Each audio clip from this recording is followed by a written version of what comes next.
Good morning, Grove Church. My name is Rachel, and I want to welcome you this morning. If today's your first time checking out the Grove, or maybe it's been a while since you've been here, we're so thankful that you decided to spend your Sunday here with us.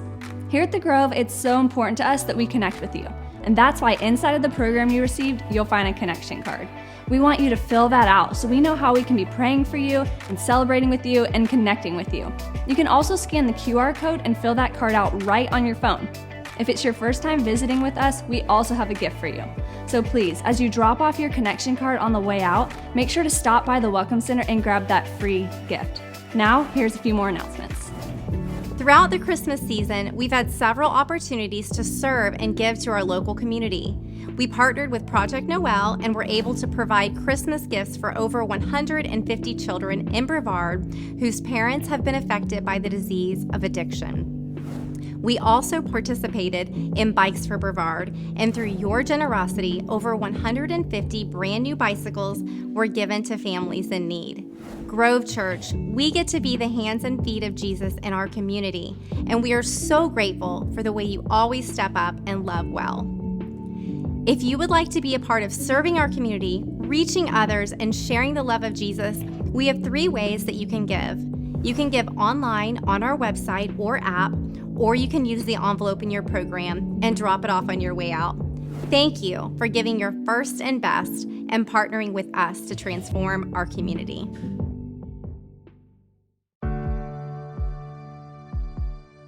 As the sun rises on a new year, we reflect on the moments that shaped us, the challenges that tested us, and the joys that filled our hearts.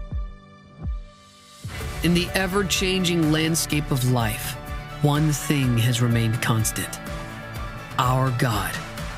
He is unchanging and steadfast. He walks with us through every stage of life. As we enter into this new year, we have the privilege of walking with the same mighty God. The same God who made a way when all else felt dark. The same God who is making an eternal home for us. His promises endure, bringing hope and light to every corner of our existence. With each sunrise, His love unfolds anew, guiding us through the uncharted territories of the coming days. As we navigate the unknown, we cling to the certainty that His grace will be our compass, leading us towards a future filled with purpose and direction. We don't know what this year is going to bring, but we do know who is going before us and beside us. As we step into the new year, let us marvel at the wonders around us. Let us find joy in the simple yet profound truth that our God remains the same.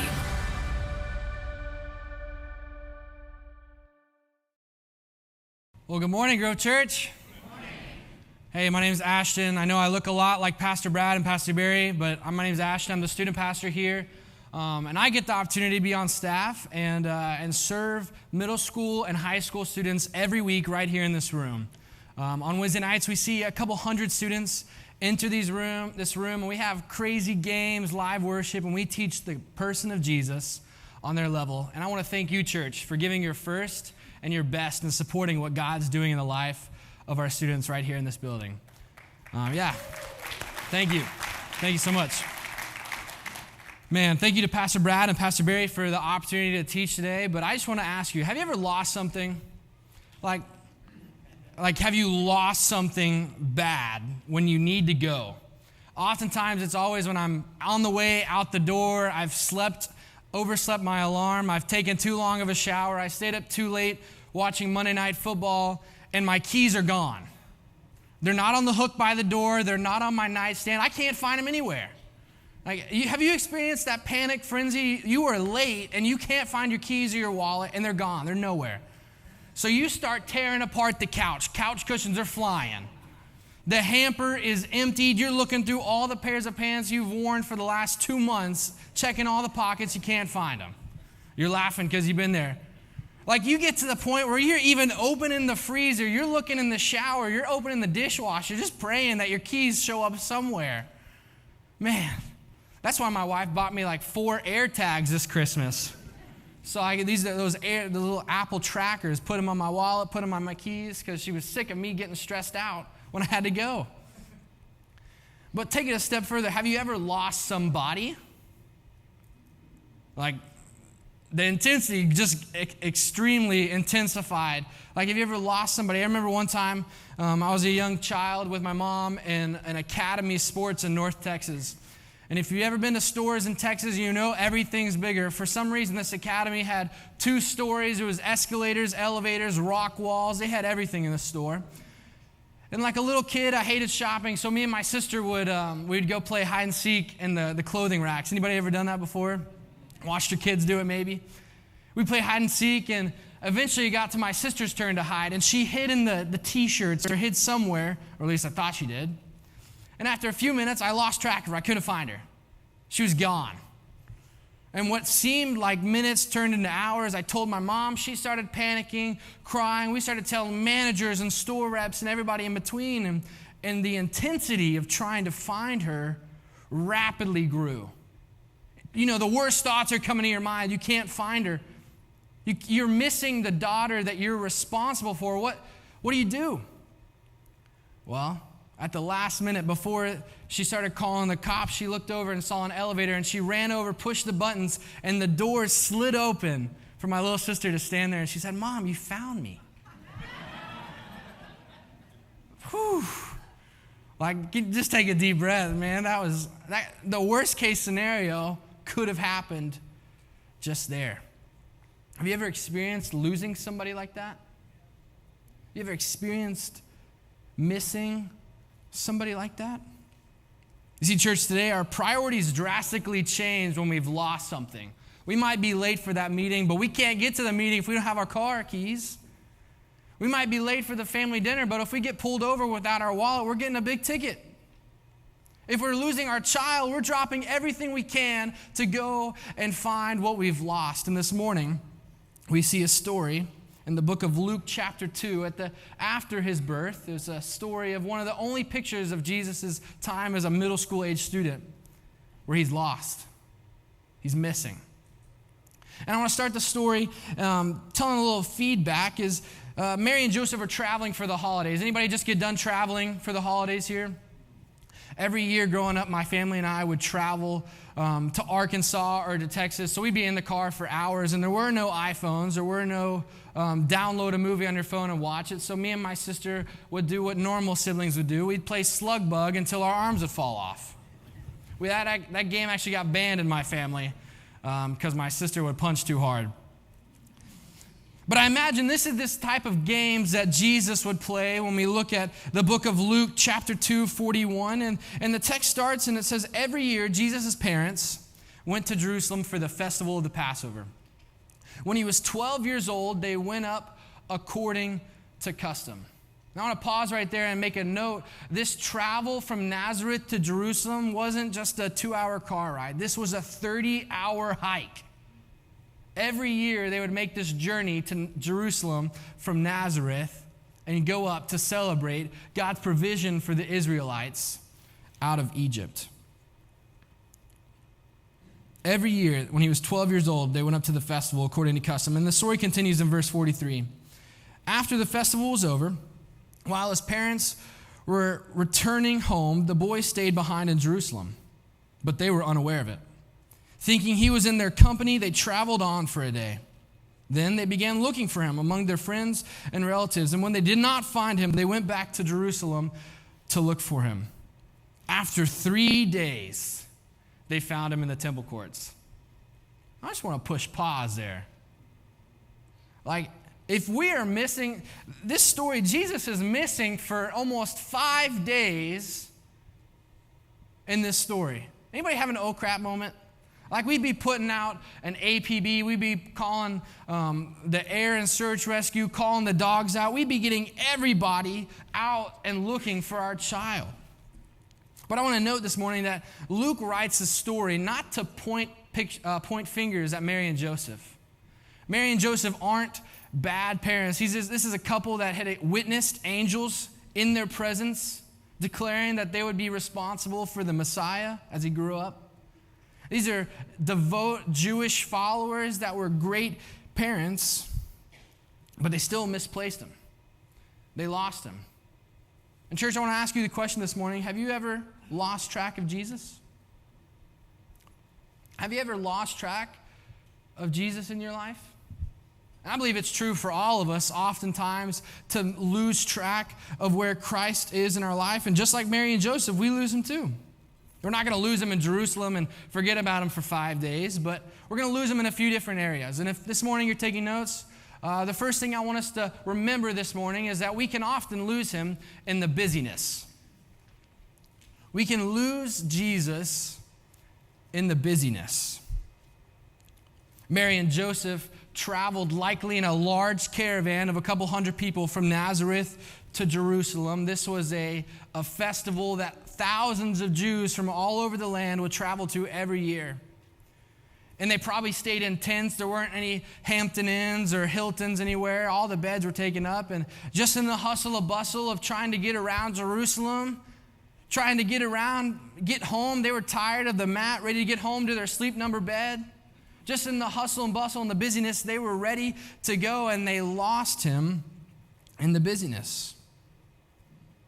You know, I don't have children yet, but the Thanksgiving to Christmas time frame of the year is one of the busiest of the year. And if you have kids, you know that's even more true. I remember this year, I made my wife help me, and we did an Apple calendar, for the two of us, just so we know what kind of plans we had going on. In the beginning of November, I looked at the map, the calendar, and I said, do we have any time to breathe? We've got parties, we've got celebrations, we've got a Disney thing, we've got concerts, we've got programs, we've got award ceremony. There's no time to do anything. We are so busy in church. If we're not careful, we lose Jesus in the busyness. We lose Jesus in the busyness of our lives, not just in the holiday season, but in January whenever travel sports pick back up.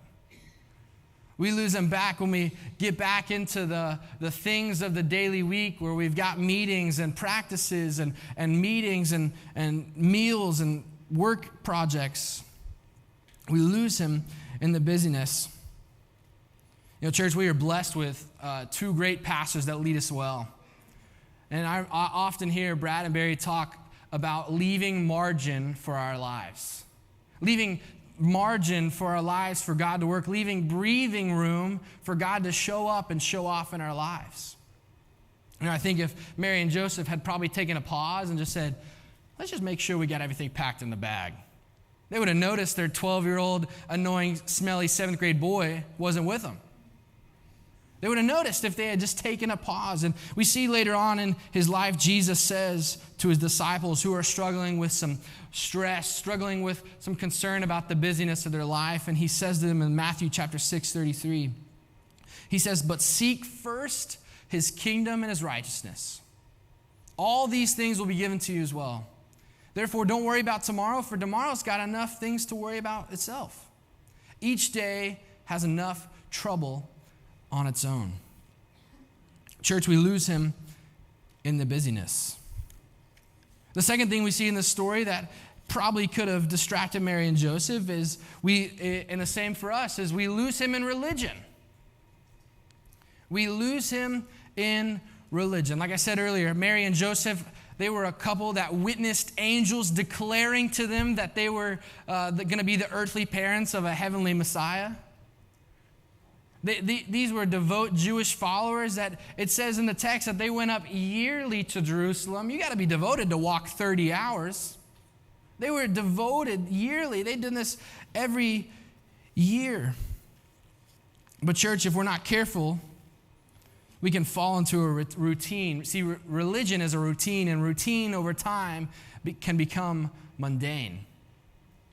Routine over time can become numbing, and if we're not careful over time, we just get caught up checking the box saying, yep, I went to church Sunday, I'm good. Hey, I read the daily verse of the day on Bible app, I'm good. I've got my religion for the day. If we're not careful, we can get caught up in the religion of things, following rules. And church, what I want you to hear this morning is that we serve a God who's not about rules. Yes, there's guidelines, but first and foremost, Jesus wants a relationship with us. And if we're not careful, we can look past that relationship, focus on the religion, and lose him altogether.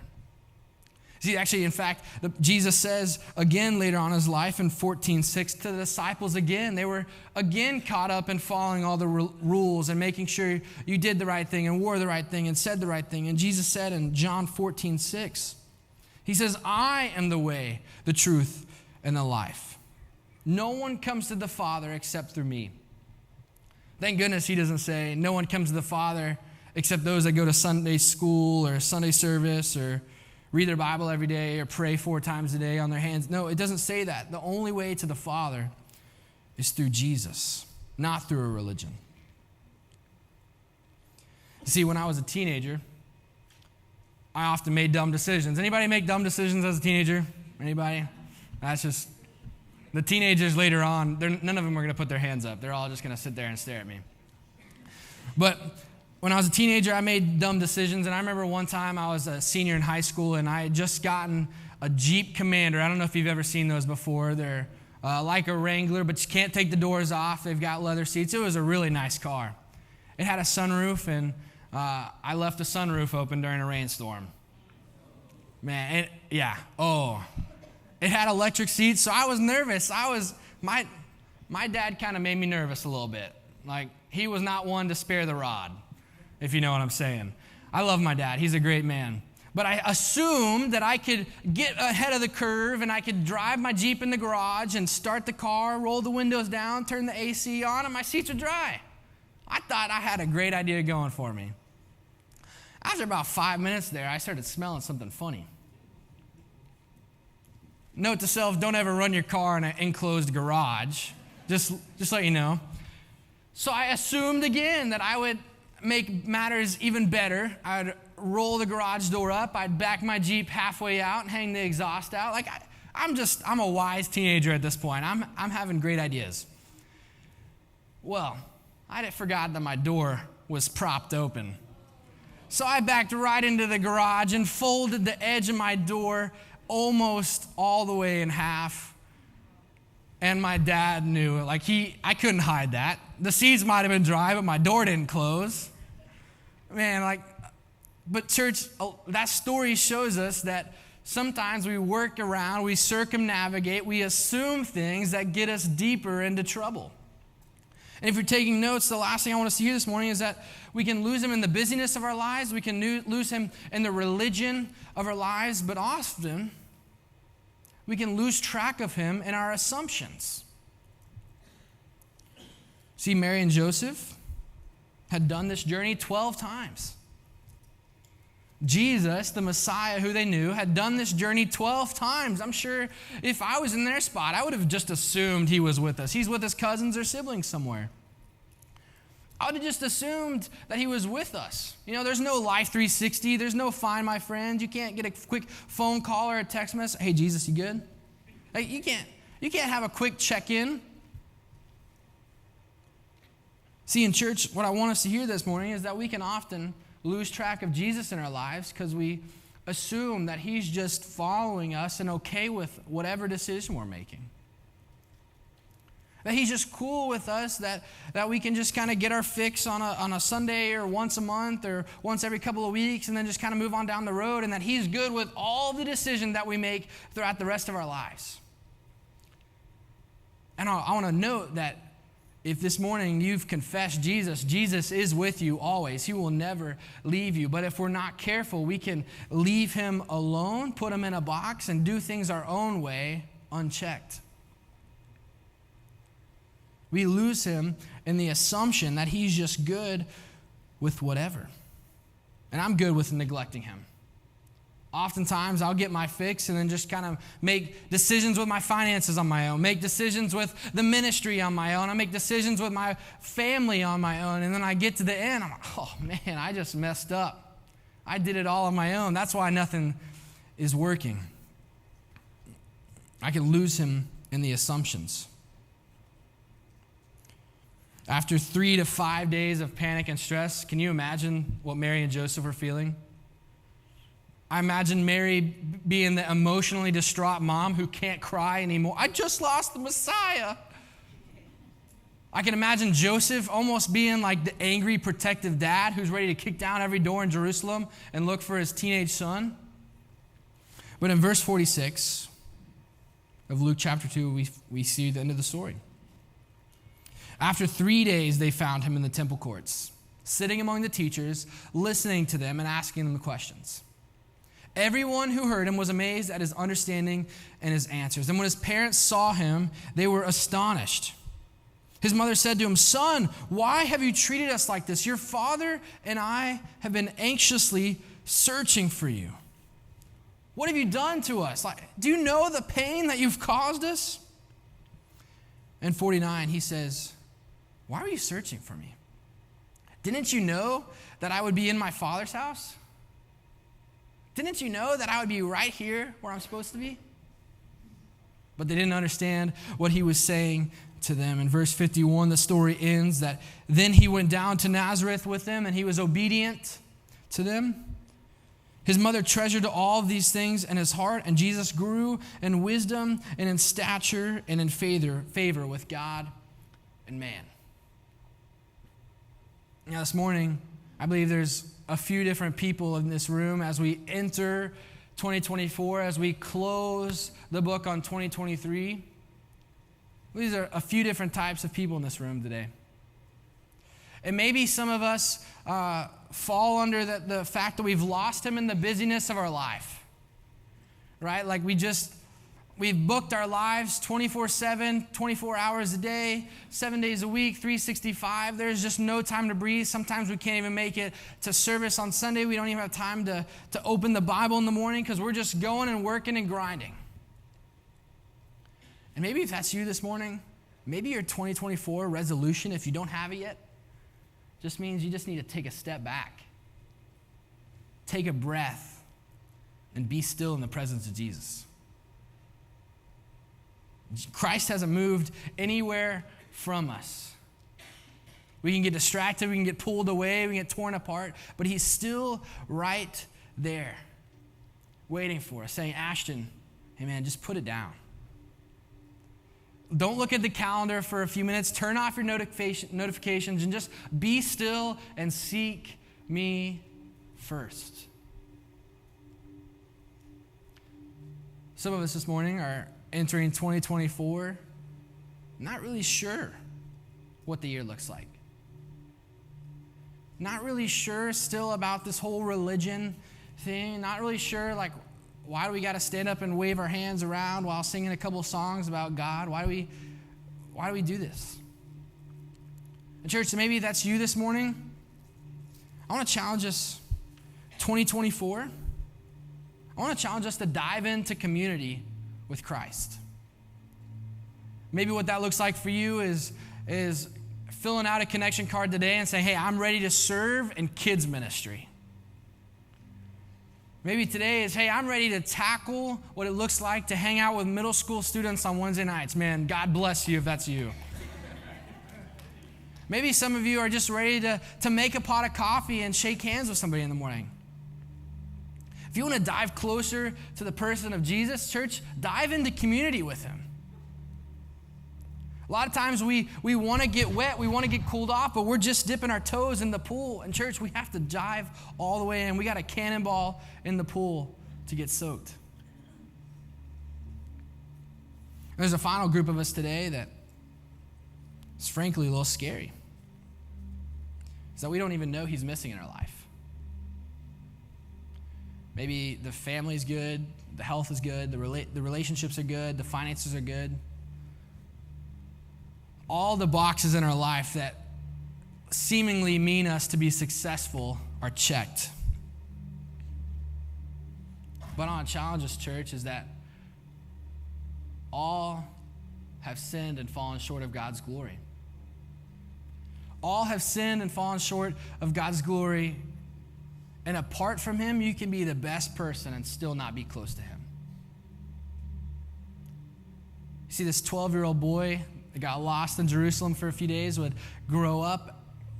He would live a sinless life, a righteous life. He would continue living a life for God and showing people, and he would eventually do miracles, eventually travel around and declare himself the Messiah, and then he would eventually be hung up on a cross and brutally, treacherously murdered.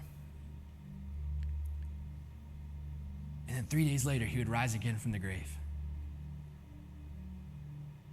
And he did that, church, because he doesn't want to be lost from us anymore.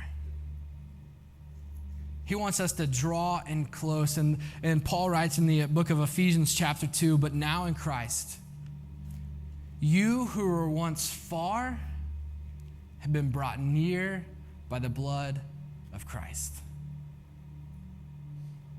Today, as we wrap up 2023, as we move into 2024, some of us just need to make the decision, hey, I'm gonna draw near to him. We just saw a man earlier step from death to life the past couple months, and that opportunity is available for you today.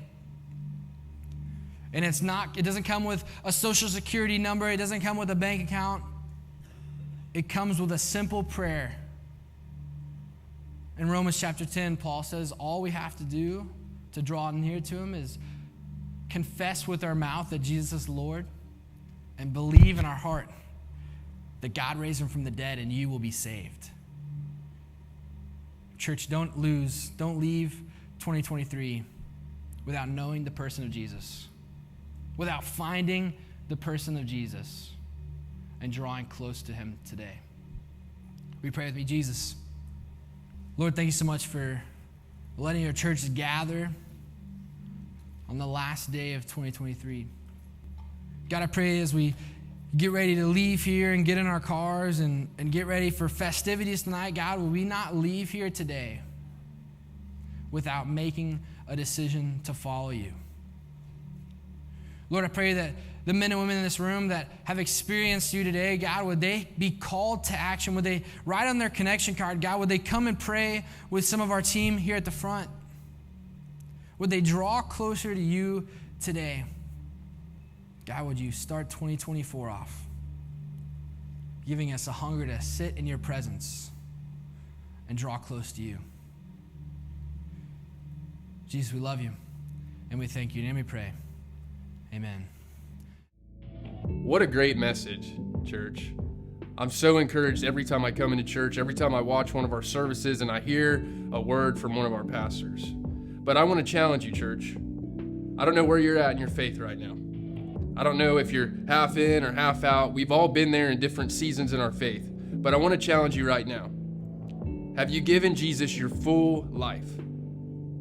Or have you just given him part of it and you're still hanging on to certain areas? What Jesus really wants from us and what he desires to do in our lives happens when we give him our entire life. When we throw our hands up and say, hey God, it doesn't matter what I want anymore. It's all about what you want. That's when God talks about that in the word. He says that the thief comes to steal, kill, and destroy. But I have come to give you life and life abundantly. So these plans we think we have for our life, we think they're amazing. But I'm telling you right now, the plan that Jesus has for your life is far better than anything you could ever imagine. If you want to know more about this, if you want to take some more steps to grow in your faith and see what it means to truly give Jesus your life and follow him for the rest of your days, go to this link right here. We have an awesome tool that you can use, take you through those steps, and we would love to follow up with you and walk with you as you do that. Have a great week, church. We love you. We'll see you soon.